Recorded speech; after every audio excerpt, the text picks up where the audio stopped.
Item ಯಾವುದೇ ಇರಲಿ try ಮಾಡಿ ಆಚಿ ಚಿಕನ್ ಮಸಾಲಾ. ಆನ್ಲೈನ್ ನಲ್ಲಿ ಮೆಡಿಸಿನ್ ಮಾರಾಟವನ್ನ ಖಂಡಿಸಿ ಮೆಡಿಕಲ್ ಶಾಪ್ ಬಂದ್ ನಾಳೆ ದೇಶದಾದ್ಯಂತ. ಹಾಗಾದ್ರೆ ಮೆಡಿಕಲ್ ಶಾಪ್ ಬಂದ್ಗೆ ಕರೆ ಕೊಟ್ಟಿರೋದು ಅದು ಎಷ್ಟರ ಮಟ್ಟಿಗೆ ವರ್ಕೌಟ್ ಆಗುತ್ತೆ ಅಂತ. ಬಹುತೇಕ ರಾಜ್ಯಗಳಲ್ಲಿ ನಾಳೆ ಮೆಡಿಸಿನ್ ಸಿಗೋದಿಲ್ಲ. ದೇಶದಾದ್ಯಂತ ಮೆಡಿಕಲ್ ಶಾಪ್ ಬಂದ್ಗೆ ಕರೆ ಕೊಡಲಾಗಿದೆ.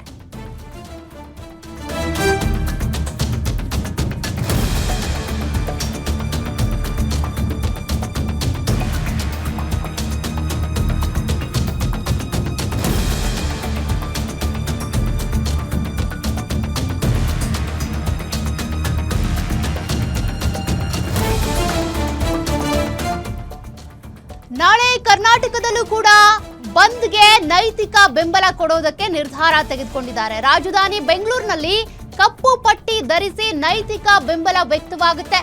ರೋಗಿಗಳ ಹಿತದೃಷ್ಟಿಯಿಂದ ಮೆಡಿಕಲ್ಸ್ ಬಂದ್ ಮಾಡಬಾರದು ಅಂತೇಳಿ ನಿರ್ಧಾರ ತೆಗೆದುಕೊಂಡಿದ್ದಾರೆ. ಆನ್ಲೈನ್ ಮೆಡಿಸಿನ್ ಬ್ಯಾನ್ ವಿಚಾರ ಶುರುವಾಗಿದ್ದೆ ಕರ್ನಾಟಕದಿಂದ. ಆನ್ಲೈನ್ ಮಾರಾಟ ಬ್ಯಾನ್ ಹೋರಾಟ ಹಲವಾರು ವರ್ಷಗಳದ್ದು. ಆದ್ರೆ ನಾಳಿನ ಬಂದ್ಗೆ ನಮ್ಮ ನೈತಿಕ ಬೆಂಬಲ ಅಷ್ಟೇ ಇದೆ ಅಂತ ಸಂಘಟನೆ ಮಾಹಿತಿಯನ್ನ ಕೊಟ್ಟಿರೋದು. ಯಾಕೆಂದ್ರೆ ರೋಗಿಗಳ ಹಿತದೃಷ್ಟಿಯಿಂದ ಮೆಡಿಕಲ್ ಬಂದ್ ಮಾಡ್ಬಿಟ್ರೆ ಅವ್ರಿಗೆ ಕಷ್ಟ ಆಗುತ್ತೆ. ಹೀಗಾಗಿ ನೈತಿಕ ಬೆಂಬಲ ಮಾತ್ರ ಸಿಗುತ್ತೆ, ಬಾಹ್ಯ ಬೆಂಬಲ ಸಿಗೋದಿಲ್ಲ ಅಂತ.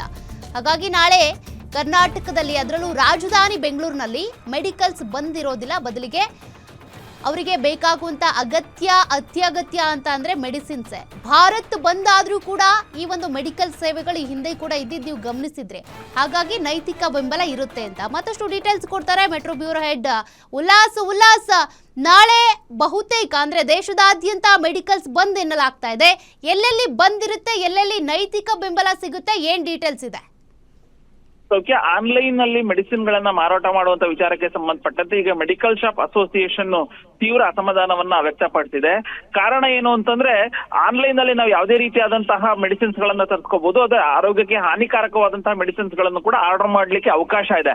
ಸೊ ಇದು ಒಳ್ಳೆಯ ಬೆಳವಣಿಗೆ ಅಲ್ಲ, ಇದಕ್ಕೆ ಬ್ರೇಕ್ ಹಾಕ್ಬೇಕು ಅಂತ ಹೇಳಿ ಈ ಹಿಂದೆ ಆರೋಗ್ಯ ಇಲಾಖೆಗೆ ಸಾಕಷ್ಟು ಮನವಿಗಳನ್ನ ಮಾಡಲಾಗಿತ್ತು. ಆದ್ರೂ ಕೂಡ ಸಂಬಂಧಪಟ್ಟಂತಹ ಅಧಿಕಾರಿಗಳು, ಸಂಬಂಧಪಟ್ಟಂತಹ ಸರ್ಕಾರ ಸೂಕ್ತವಾದಂತಹ ಒಂದು ಕ್ರಮವನ್ನ ಕೈಗೊಳ್ಳಲಿಕ್ಕೆ ಮುಂದಾಗಿರಲಿಲ್ಲ. ಸೊ ಇದರಿಂದ ಅಸಮಾಧಾನಗೊಂಡಂತಹ ಇಡೀ ದೇಶಾದ್ಯಂತ ಮೆಡಿಕಲ್ ಅಸೋಸಿಯೇಷನ್ ಒಂದು ಪ್ರತಿಭಟನೆಗೆ ಮುಂದಾಗಿರುವಂತದ್ದು. ಜೊತೆಗೆ ನಾಳೆ ಇಡೀ ಮೆಡಿಕಲ್ ಶಾಪ್ ಗಳನ್ನ ಬಂದ್ ಮಾಡಿ ತಮ್ಮ ಆಕ್ರೋಶವನ್ನು ವ್ಯಕ್ತಪಡಿಸಬೇಕು ಅನ್ನುವಂತ ಒಂದು ತೀರ್ಮಾನಕ್ಕೆ ಬಂದಿದೆ. ಸೊ ಆದ್ರೆ ಈ ಒಂದು ಬಂದ್ಗೆ ರಾಜ್ಯದಲ್ಲಿ ಯಾವುದೇ ರೀತಿಯಾದಂತಹ ಎಫೆಕ್ಟ್ ಆಗೋದಿಲ್ಲ ಅನ್ನುವಂಥದ್ದು ಸ್ಪಷ್ಟವಾಗಿ ಗೊತ್ತಾಗ್ತದೆ. ಯಾಕೆಂತಂದ್ರೆ ರಾಜ್ಯ ಮೆಡಿಕಲ್ ಅಸೋಸಿಯೇಷನ್ ಅವ್ರನ್ನ ಮಾತನಾಡಿಸಿದ ಸಂದರ್ಭದಲ್ಲಿ ಅವ್ರು ಹೇಳಿದ್ರು, ನಾವು ನೈತಿಕವಾದಂತಹ ಬೆಂಬಲವನ್ನ ಕೊಡ್ತೀವಿ. ಯಾವುದೇ ರೀತಿಯಾದಂತಹ ಸುಮಾರು 36,000 ಮೆಡಿಕಲ್ ಶಾಪ್ಗಳು, ಬೆಂಗಳೂರಿನಲ್ಲಿ 14,000 ಮೆಡಿಕಲ್ ಶಾಪ್ಗಳಿದಾವೆ. ಆ ಎಲ್ಲ ಮೆಡಿಕಲ್ ಶಾಪ್ ಗಳನ್ನ ಬಂದ್ ಮಾಡ್ಲಿಕ್ಕೆ ಸಾಧ್ಯ ಆಗೋದಿಲ್ಲ. ಕಾರಣ, ನಾವೀಗ ಬಂದ್ ಮಾಡಿದ್ದೆ ಆದ್ರೆ ರೋಗಿಗಳಿಗೆ ಸಮಸ್ಯೆ ಆಗತ್ತೆ, ಹೆಲ್ತ್ ಎಮರ್ಜೆನ್ಸಿನೂ ಕೂಡ ಆಗತ್ತೆ. ಸೊ ಹೀಗಾಗಿ ನಾವು ಬಂದ್ ಮಾಡದೆ ನೈತಿಕವಾದಂತಹ ಒಂದು ಬೆಂಬಲವನ್ನ ಕೊಡುವಂತ ಕೆಲಸಕ್ಕೆ ಮುಂದಾಗ್ತಿದೀವಿ. ಜೊತೆಗೆ ನಮ್ಮ ಕಪ್ಪು ಪಟ್ಟಿಯನ್ನ ಧರಿಸಿ ನಾವು ಪ್ರತಿಭಟನೆಯನ್ನ ಮಾಡ್ತೀವಿ ಅನ್ನುವಂತಹ ಒಂದು ಮಾತನ್ನ ಹೇಳಿದ್ದಾರೆ.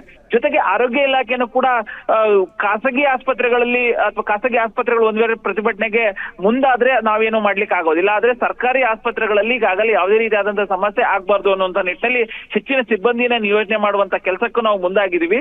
ಜೊತೆಗೆ ಬರುವಂತಹ ರೋಗಿಗಳಿಗೆ ಯಾವುದೇ ಸಮಸ್ಯೆ ಆಗ್ಬಾರ್ದು ಅಂತ ಹೇಳಿ ನಾವು ಬೇಕಾದಂತ ಅಗತ್ಯ ಸಿದ್ಧತೆಗಳನ್ನು ಕೂಡ ಮಾಡ್ಕೊಂಡಿದೀವಿ ಅನ್ನುವಂತ ಒಂದು ಮಾತನ್ನ ಆರೋಗ್ಯ ಸಚಿವ ದಿನೇಶ್ ಗುಂಡೂರಾವ್ ಹೇಳಿರುವಂತದ್ದು. ಸೊ ನಾಳಿನ ಭಾರತ್ ಬಂದ್ ವಿಚಾರಕ್ಕೆ ಸಂಬಂಧಪಟ್ಟಂತೆ ಕರ್ನಾಟಕದಲ್ಲಿ ನೈತಿಕ ಬೆಂಬಲ ಇರುತ್ತೆ ಬಿಟ್ರೆ ಬೇರೆ ಯಾವುದೇ ರೀತಿಯಾದಂತಹ ಎಫೆಕ್ಟ್ ಆಗೋದಿಲ್ಲ ಅನ್ನುವಂಥದ್ದು ಸ್ಪಷ್ಟವಾಗಿ ಗೊತ್ತಾಗ್ತಾ ಇದೆ. ಸೌಖ್ಯ.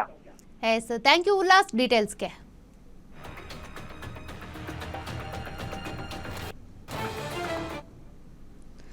ಇನ್ನು ನೋಡಿ, ಸಾರಿಗೆ ಇಲಾಖೆ ಸಾರಿಗೆ ನೌಕರರು ಬಂದ್ ಮಾಡಬೇಕು ಅಥವಾ ಮುಷ್ಕರ ಮಾಡಬೇಕು ಅಂತ ಏನ್ ಅನ್ಕೊಂಡಿದ್ರು, ಅವರಿಗೆ ಈಗ ಒಂದು ಶಾಕ್ ಎದುರಾಗಿದೆ. ಕೋರ್ಟ್ ನಿಂದ ಸಿಕ್ಕಿರುವಂತ ಸೂಚನೆ ಇದು. ನಾಳೆ ಮುಷ್ಕರ ಮಾಡಬಾರದು ಅಂತೇಳಿ ಸೂಚನೆ ಸಿಕ್ಕಿದೆ.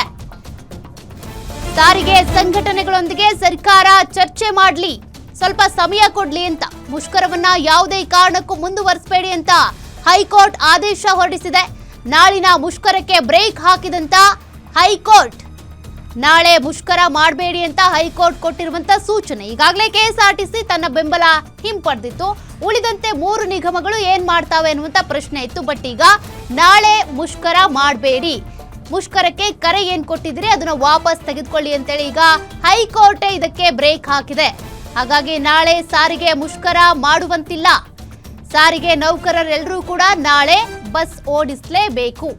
ಕಾರಣ ಹೈಕೋರ್ಟ್ ಕೊಟ್ಟಿರುವಂತ ಸೂಚನೆ. ಸರ್ಕಾರಕ್ಕೆ ಸ್ವಲ್ಪ ಸಮಯ ಕೊಡಿ, ಸರ್ಕಾರದ ಜೊತೆಗೆ ನಿಮ್ಮ ಸಂಘಟನೆಗಳು ಚರ್ಚೆ ಮಾಡಲಿ, ನಿಮ್ಮ ಬೇಡಿಕೆಗಳು ಏನಿದೆ ಅವೆಲ್ಲವನ್ನು ಕೂಡ ಕೇಳಿ ಅದಕ್ಕೆ ಸಂಬಂಧಪಟ್ಟಂತೆ ಆ ಬೇಡಿಕೆಗಳನ್ನ ಈಡೇರಿಸೋದಕ್ಕೆ ಸಮಯ ಬೇಕಾ, ಏನ್ ಕತೆ ಅಂತ ಗುರುವಾರಕ್ಕೆ ವಿಚಾರಣೆ ಮುಂದೂಡಿದಂತ ಹೈಕೋರ್ಟ್ ನಾಳೆ ಒಟ್ಟು ಮುಷ್ಕರ ಮಾಡುವಂತಿಲ್ಲ. ಹೈಕೋರ್ಟ್ ಕಡೆಯಿಂದ ಸಿಕ್ಕಿರುವಂತ ಸೂಚನೆ ಇದು. ಸಾರಿಗೆ ಸಂಘಟನೆಗಳ ಜೊತೆಗೆ ಮಾತನಾಡೋದಕ್ಕೆ, ಚರ್ಚೆ ಮಾಡೋದಕ್ಕೆ ಸರ್ಕಾರಕ್ಕೆ ಸಮಯ ಬೇಕು ಅಂತ. ಹಾಗಾಗಿ ನಾಳೆ ಮುಷ್ಕರ ಇರೋದಿಲ್ಲ. ನಾಳೆ 4 ನಿಗಮಗಳ ಕಡೆಯಿಂದ ಕೂಡ ಮುಷ್ಕರಕ್ಕೆ ಅಂತ ಕರೆ ಕೊಟ್ಟಿದ್ರು. ಅದರಲ್ಲಿ KSRTC ತನ್ನ ಬೆಂಬಲ ವಾಪಸ್ ಪಡ್ಕೊಂಡಿತ್ತು. ಇನ್ನು ಮಾತುಕತೆ ಮೂಲಕನೇ ಬಗೆಹರಿಸಿಕೊಳ್ಳಿ ಅಂತ ಹೈಕೋರ್ಟ್ ಹೇಳಿದೆ. ಹಾಗಾಗಿ ಗುರುವಾರಕ್ಕೆ ವಿಚಾರಣೆಯನ್ನ ಮುಂದೂಡಿದಂತ ಹೈಕೋರ್ಟ್ ಗುರುವಾರ ಏನಾಗುತ್ತೆ ನೋಡ್ಬೇಕಿದೆ. ಬಟ್ ನಾಳೆ ಅಂತೂ ಬಸ್ ಮುಷ್ಕರ ಅಥವಾ ಸಾರಿಗೆ ನೌಕರರ ಮುಷ್ಕರ ಇರೋದಿಲ್ಲ, ಇದು ಕ್ಲಿಯರ್. ಹೀಗಾಗಿ 4 ಸಂಘಟನೆಗಳ ನೌಕರರು ಕೂಡ ನಾಳೆ ತಮ್ಮ ತಮ್ಮ ಕೆಲಸಕ್ಕೆ ಹಾಜರಾಗಲೇಬೇಕು. ಕಾರಣ ಎಸ್ಮಾ ಕಾಯ್ದೆಯಡಿ ಬರುತ್ತೆ ಈ ಒಂದು ಸಾರಿಗೆ ಸಂಪರ್ಕ ಸೇವೆ. ಜನರಿಗೆ ಬೇಕಾದಂತ ಅತ್ಯಗತ್ಯ ಸೇವೆಯಲ್ಲಿ ಇದು ಕೂಡ ಒಂದು. ಹಾಗಾಗಿ ಸದ್ಯಕ್ಕೆ ಅವರ ಬೇಡಿಕೆಗಳು ಏನೇ ಇದ್ರೂ ಕೂಡ ಸರ್ಕಾರದ ಜೊತೆಗೆ ಸಂಘಟನೆಗಳು ಚರ್ಚೆ ಮಾಡಿ ಮಾತುಕತೆ ನಡೆಸಿನೇ ಪರಿಹಾರ ತೆಗೆದುಕೊಳ್ಳಿ ಅಂತ.